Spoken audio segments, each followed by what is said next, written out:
Programa Novo Alvorecer, trazendo boas novas para você. Uma realização Assembleia de Deus de Caratinga. Olá, meus irmãos, a paz do Senhor. Esse é o seu programa Novo Alvorecer, um programa da Igreja Evangélica Assembleia de Deus, situado à Rua Princesa Isabel, número 52.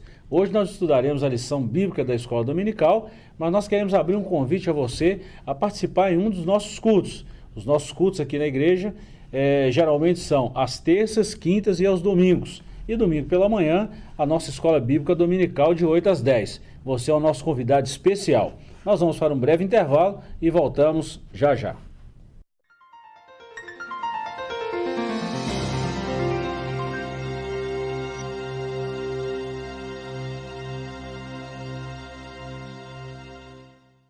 Olá, irmãos, estamos de volta com o nosso programa Novo Alvorecer e hoje nós vamos trabalhar a lição de número 10, o pecado do homem segundo o coração de Deus. O texto áureo está no segundo livro de Samuel, capítulo 11, versículo 27, que diz assim: porém, essa coisa que Davi fez pareceu mal aos olhos do Senhor. A verdade prática, somente o revestimento da graça divina, na força e no poder do Espírito Santo, pode livrar-nos do pecado, a ofensa premeditada contra Deus. A nossa leitura bíblica em classe também está no livro do 2 Samuel, capítulo 11, versículos 1 a 18.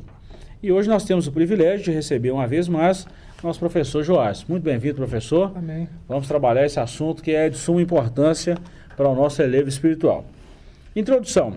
A Bíblia não se limita a descrever as façanhas de seus heróis, mas revela igualmente seus pecados, erros e fragilidades. Homens como Noé, Abraão e Jacó cometeram graves falhas na caminhada espiritual, e a Bíblia não as esconde. Davi, embora ungido do Senhor, deu lugar ao diabo e veio a cometer dois gravíssimos pecados. Por isso, Jesus nos alerta a orar e a vigiar constantemente. Professor, quando nós olhamos para a vida de Davi e observamos as grandes coisas que esse homem fez no reino de Deus durante o seu reinado, nós observamos também alguns deslizes de Davi, e dois deles assim de uma forma bem grotesca, e trouxe uma consequência muito grave, não somente para ele, mas para toda a sua família e até mesmo para a nação de Israel. Sim, é um grande herói, né, das Escrituras, né, mas como outros heróis das Escrituras, suas falhas, né, que é próprio do humano, né, são registradas também para não passar uma ideia de fantasiosa, né, de que o ser humano é o herói o tempo todo, né, de que o ser humano não depende da ajuda de Deus, por exemplo, né, para se sustentar, né, na sua integridade, na sua ética e moral, né? E assim, o primeiro verso, né, já tem uma cláusula ali, porém Davi ficou, né? Esse porém aí já diz que alguma coisa diferente do que Davi costumava fazer, né, estava para acontecer. E enquanto todos os soldados estão indo à guerra por Israel, né, por Jerusalém, ele fica. Né? É interessante, até aproveito para a gente estender uma vez mais o convite aos nossos ouvintes, em um estudo bíblico, numa terça-feira, lembro que eu comentei exatamente isso. E no nosso tema, o assunto não era voltado para a história de Davi, para esse fato, mas houve um comentário sobre isso, que em uma época do ano os reis saíam junto com seus exércitos para guerrear, para pelejar as guerras, as batalhas. E nessa época Davi ficou. Por isso que tem esse porém aí que trouxe uma consequência enorme, não somente para Davi, mas para toda a sua família e até mesmo a nação como um todo. Então nós vamos observar dentro dessa lição, exatamente ela, como sempre as nossas lições se dividem em 3 capítulos. Nós vamos ver o primeiro capítulo agora, segundo o coração de Deus, e é também dividido em tópicos. Então o primeiro tópico, o homem segundo o coração de Deus. A expressão de um homem segundo o coração de Deus fala de alguém que procura agradar ao Senhor. A Bíblia declara que Davi era esse homem. Davi era um rei que agradava a Deus, porque em tudo priorizava a sua vontade.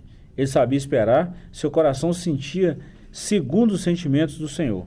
Ele não se apressava, não agia precipitadamente, não frustrava os planos divinos, nem buscava a sua própria vontade, mas agia consciente e moderadamente. Olha bem, professor, quando a gente fala isso, o próprio comentarista, a própria Bíblia também cita isso em 1 Samuel, né?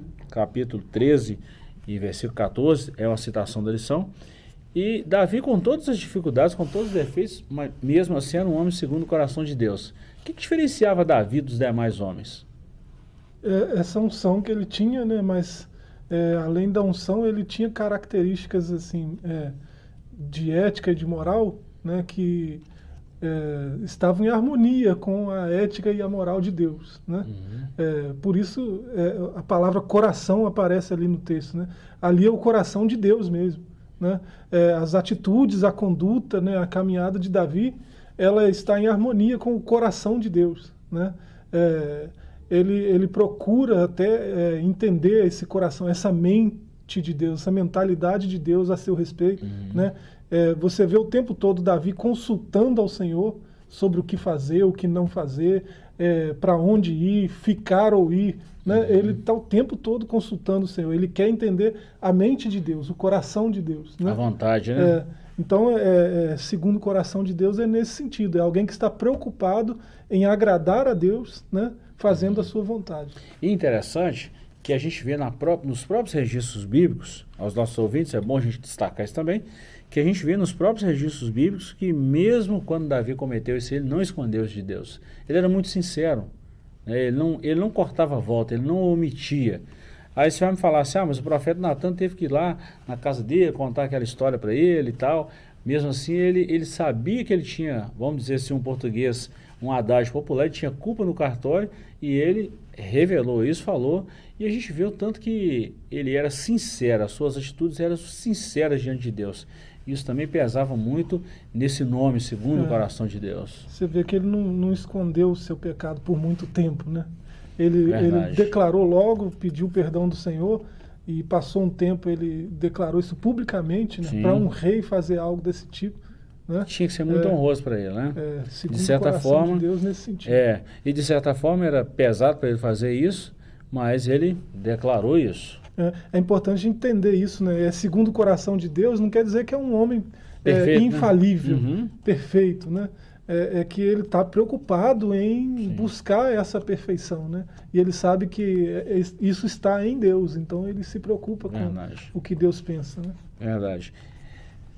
Tópico 2. Davi era o escolhido de Deus, mas deu lugar ao diabo. É uma frase muito pesada. Davi era o escolhido de Deus, mas infelizmente cometeu pecados graves. Não foi um exemplo de perfeição absoluta, como líder espiritual, nem como homem público. A grande diferença entre Davi e Saul foi o arrependimento, é o que falamos aqui. E isso a gente vê no Salmo 51, que foi aquele salmo da confissão de Davi.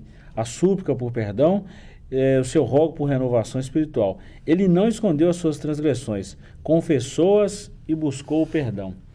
Interessante que imediatamente, né, quando acontece esse deslize que trouxe um declínio espiritual a princípio para ele, trouxe uma morte espiritual, imediatamente ele passou pelo caminho certo, que só tem esse caminho mesmo, não tem outro.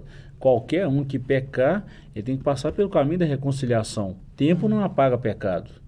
E foi interessante que ele reconheceu isso, sabia da intenção de Deus, sabia da plena vontade de Deus e voltou no caminho e pediu perdão. Consertou o estrago que ela havia feito. Não de uma forma clara, porque não tinha como ele voltar aquele homem que ele mesmo mandou matar, né, que foi um homicídio.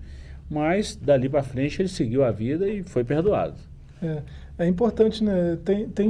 Tem erros, falhas que a gente comete, que alcançando o perdão a gente consegue voltar e reparar a falha. Eu prejudiquei alguém financeiramente. Eu tenho como, alcançando o perdão, né, ir lá e ressarcir, né, no que eu prejudiquei. Né? Eu ofendi alguém, eu tenho como, né, dizer, o que eu falei do fulano, eu estava equivocado. Né? Na verdade, não é isso. Tem como reparar, isso aí não tinha, é um homicídio, né? Mas mesmo assim houve perdão, porque ele se arrependeu sinceramente, né? Você vê a sequência aí, arrependimento, perdão, renovação. Sim. Né? É muito tremendo isso. É realmente o histórico de quem peca e pede perdão a Deus. Né? A graça de Deus é sem medida, né? Verdade. Olha bem, nós vamos para um breve intervalo e voltamos já já. Não saia daí.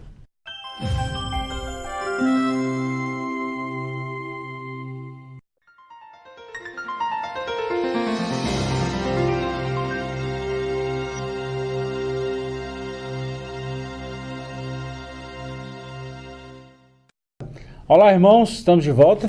Nós estamos falando hoje sobre uma lição muito importante para o nosso relevo espiritual, o pecado do homem segundo o coração de Deus. Só lembrando que nós não estamos falando mal de Davi, nós estamos simplesmente estudando um fato que serve de lição para nós não cairmos no mesmo deslize. É por isso que está registrado, né? Verdade. E interessante que é muito diferente quando a gente estuda sobre ou quando a gente discute ou fala do problema, do pecado. Não é o nosso caso, nós estamos estudando sobre esse problema e estamos discutindo prevenção, né? Um modo preventivo para evitar quedas fatais. Bem, nós vamos falar agora sobre o ambiente em que Davi pecou. Foi um cenário propício para isso, né? Olha o que diz o tópico primeiro: criando um ambiente propício ao pecado. O texto inicia dizendo que Davi não partiu para a guerra quando deveria ter ido. Está em 1 Samuel capítulo 11. Isso aí é fato.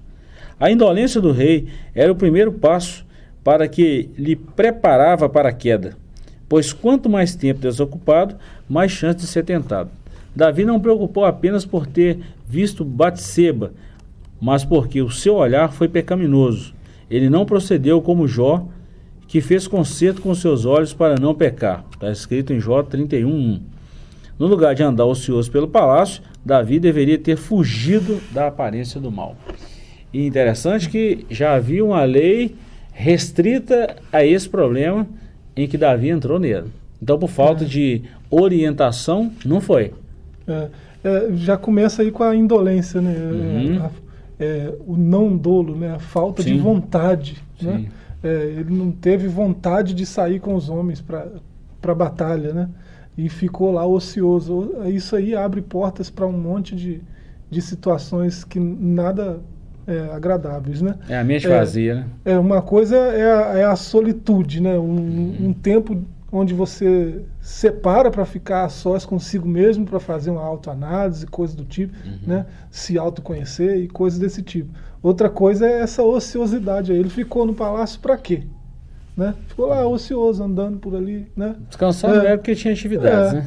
E acabou os seus olhos sendo se defrontando com algo que não deveria, né? Tá aqui na nossa lição, convidando para pecar, né? Tá aqui na nossa lição uma coisa muito interessante: ser tentado não é pecado, mas ceder é. Pois é, ele ficou muito interessado, né? Deu lugar, né? Tanto é que trouxeram a ficha toda: é filha de fulano, esposa de ciclano, que morava lá não sei aonde, o Eteu, né?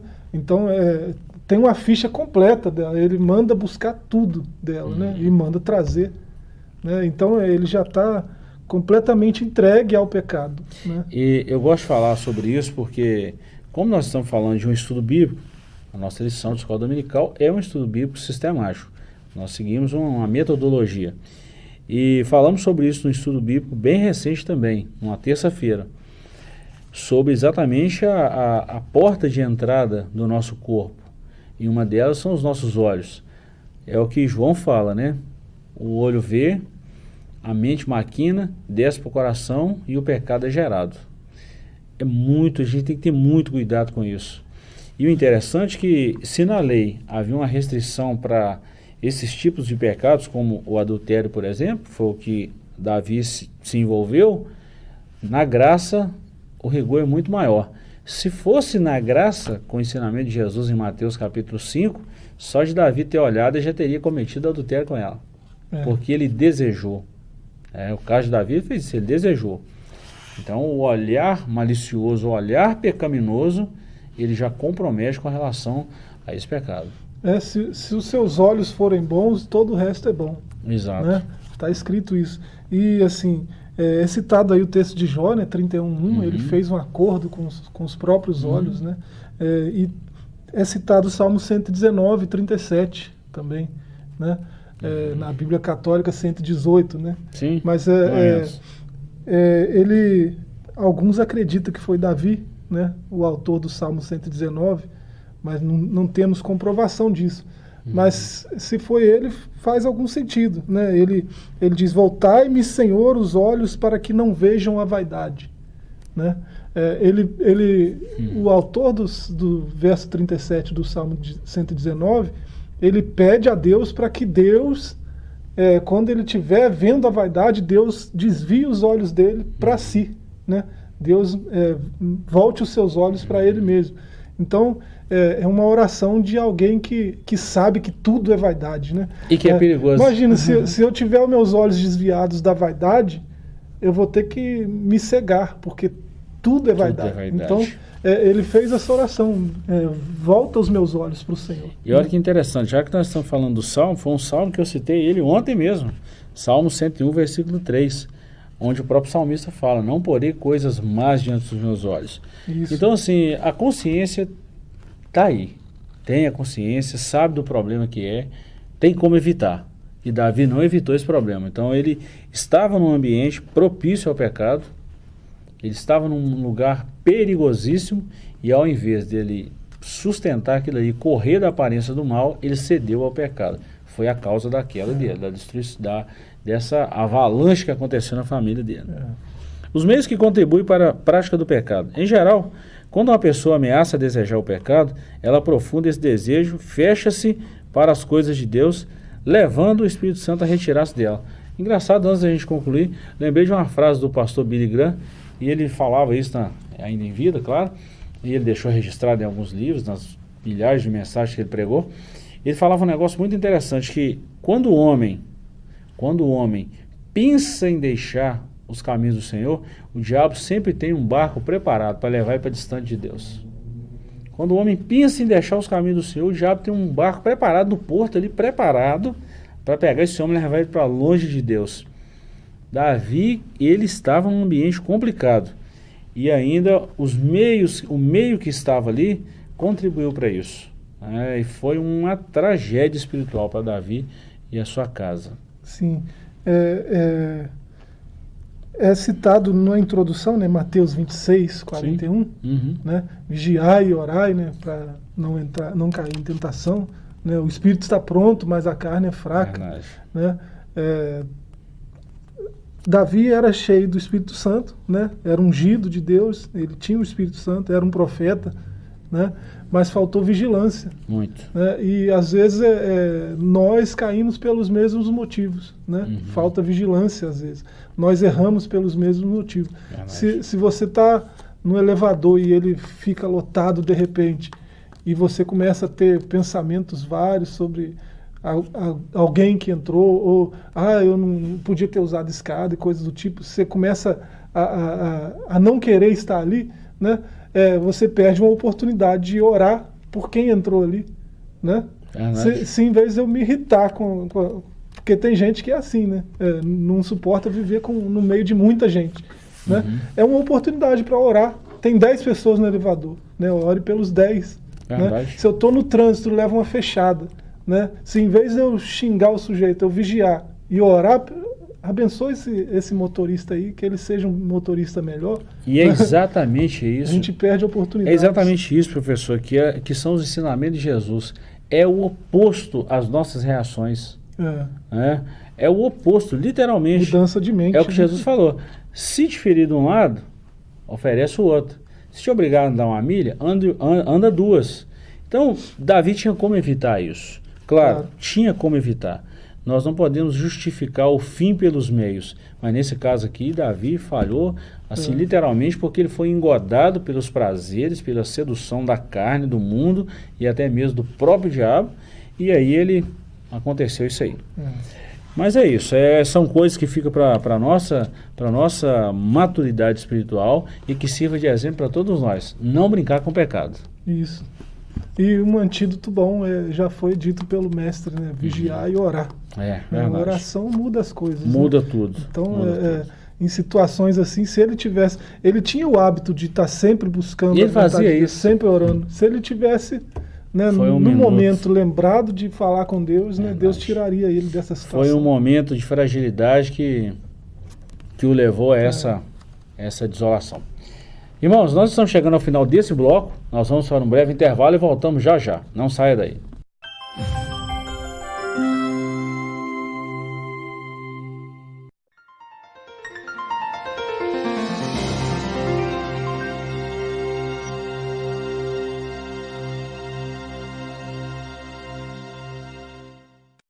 Irmãos, estamos de volta com o nosso programa, o seu programa Novo Alvorecer. E hoje nós estamos falando sobre a história de Davi, o pecado que Davi se envolveu. Nós vamos agora para um tópico bastante, vamos dizer assim, pesado, né, pelo tema, mas nós precisamos comentá-lo. O adultério e o homicídio de Davi.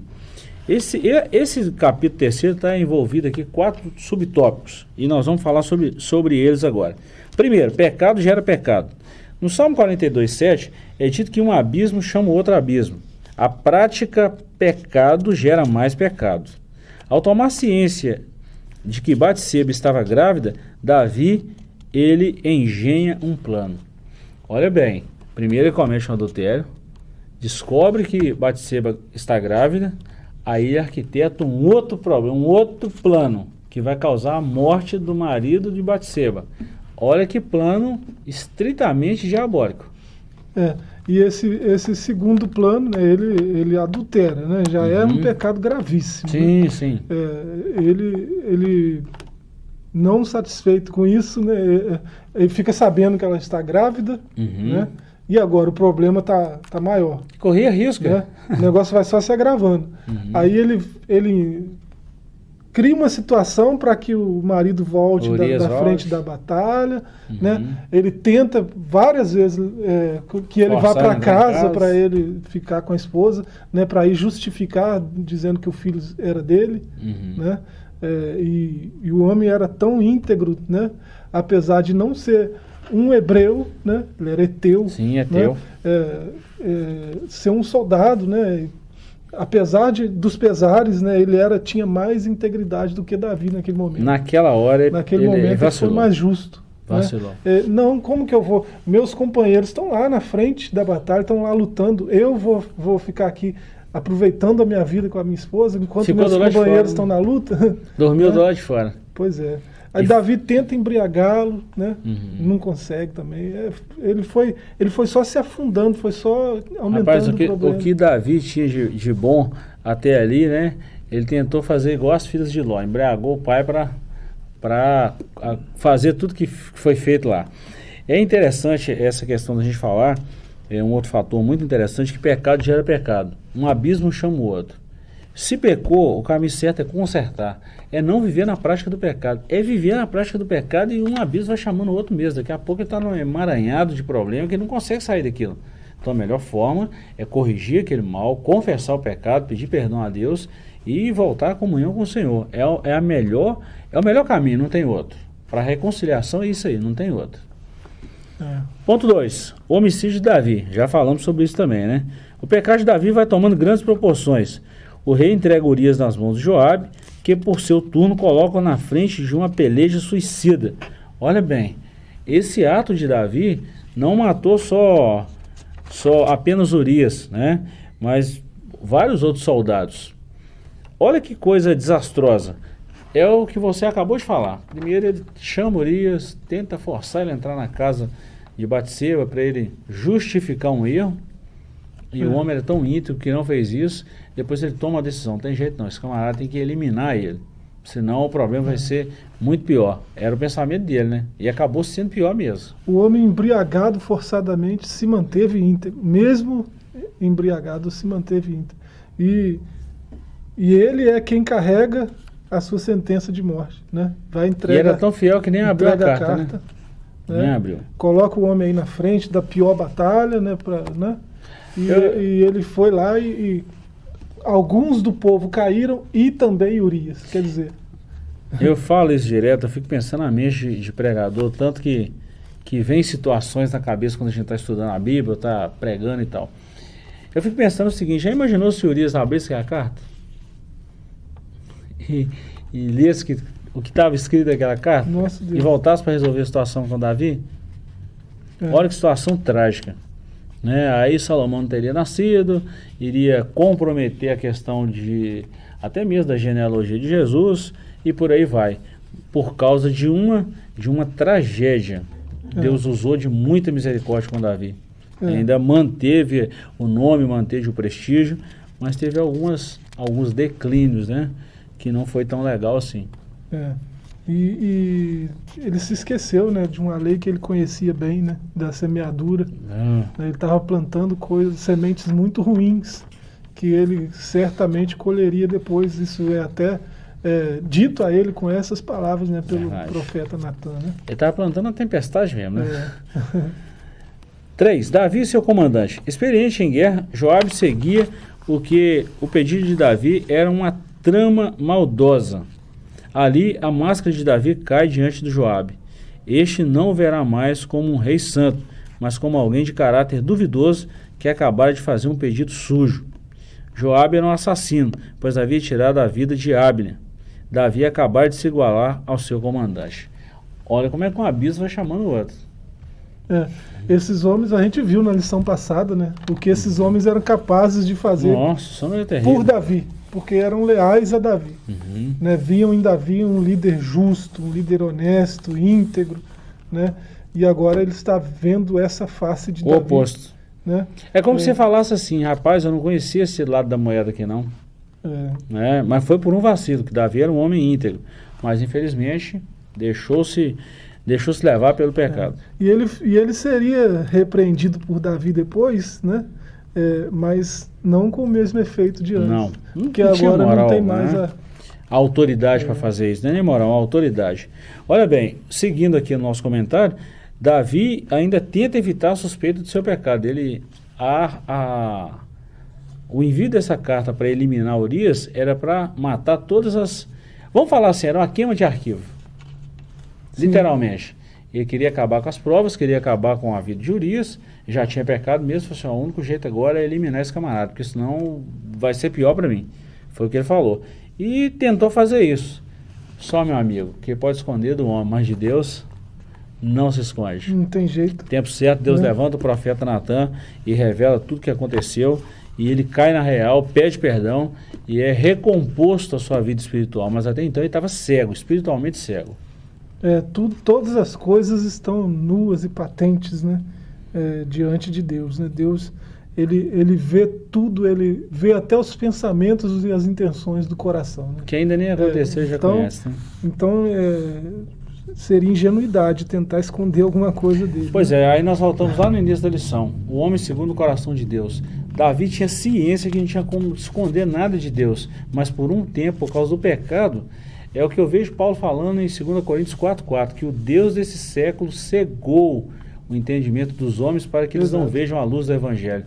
Então, o próprio Satanás cega o entendimento, leva o camarada ao pecado, o sujeito cai e depois ele cega o entendimento. Cega antes, né, para ele não conseguir ver, discernir entre o bem e o mal. E depois ainda continua levando esse homem ao pecado. Aquela nossa reflexão do começo, né, sobre o que seria esse coração de Deus, né?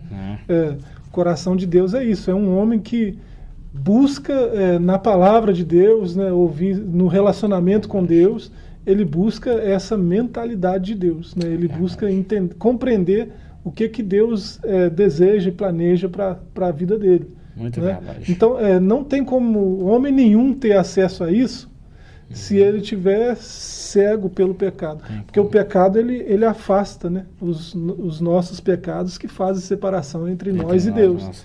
Né? Então, uma vez pecando e pecando cada vez em proporção maior, né? Um abismo foi chamando o outro, né? O abismo ficou maior, né? E a separação ficou maior. Verdade. Né? Irmãos, nós estamos chegando ao final do nosso comentário da lição. E nós queremos fazer um convite bem carinhoso a você, a estar conosco em um dos nossos cultos. Repito que os nossos cultos acontecem nas nossas igrejas de Assembleia de Deus, aqui no Templo Central, na rua Princesa Isabel, número 52, acontece às terças-feiras, de 19 às 21 horas, onde estudamos a Palavra de Deus. Nas quintas-feiras são cultos públicos, onde pregamos a Palavra de Deus, e aos domingos, de 8 às 10 da manhã, a nossa Escola Bíblica Dominical. Esse assunto que você viu aqui hoje, estudaremos em loco, de uma forma bem abrangente, e domingo à noite, a partir das 19 horas, um grande culto de louvor e pregação da Palavra de Deus. Fica aqui o nosso abraço e queremos convidá-lo a estar conosco. Será muito bom te receber. Deus te abençoe e até uma próxima oportunidade. Programa Novo Alvorecer, trazendo boas novas para você. Uma realização Assembleia de Deus de Caratinga.